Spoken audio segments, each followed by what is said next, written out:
One hot summer day, my father approached as I was hanging out with friends outside our block of flats in the Israeli town of Ramat Gan, east of Tel Aviv. Unlike my companions and me, in our shorts and sandals, my father wore a three-piece suit, white shirt, and tie. He addressed me in Arabic, a foreign tongue. My reply had to be in Arabic, too. Shame overwhelmed me, and my cheeks turned red. Answers to my father's questions were muddled, monosyllabic, barely audible.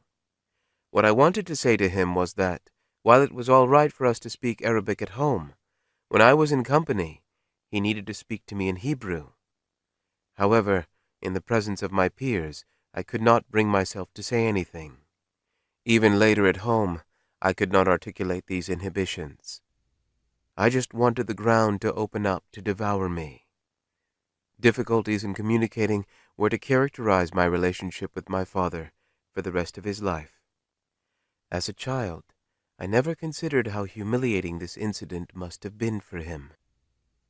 This was in the mid-1950s, when I was about 10 years old.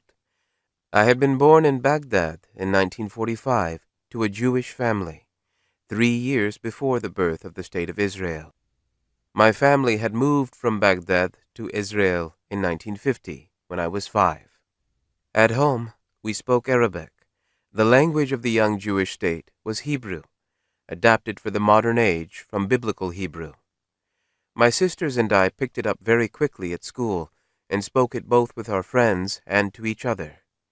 My father, in his mid-50s, was still struggling to learn an immensely difficult language. It was only to be expected, therefore, that he would speak to me in Arabic. But for me this was acutely, almost painfully, embarrassing. Israel had been established by Jews from Europe and prided itself on being part of the West, of what was at the time commonly called the free world. It saw itself, and it presented itself to the rest of the world, as an island of democracy in a sea of authoritarianism. We were Jews from an Arab country that was still officially at war with Israel. European Jews tended to look down on us as socially and culturally inferior. They also despised the Arabic language and what they considered to be its strange guttural sounds. Not only was Arabic the language of the enemy, it was cast as ugly and primitive. An impressionable young boy, I picked up and internalized the beliefs and biases of my new environment.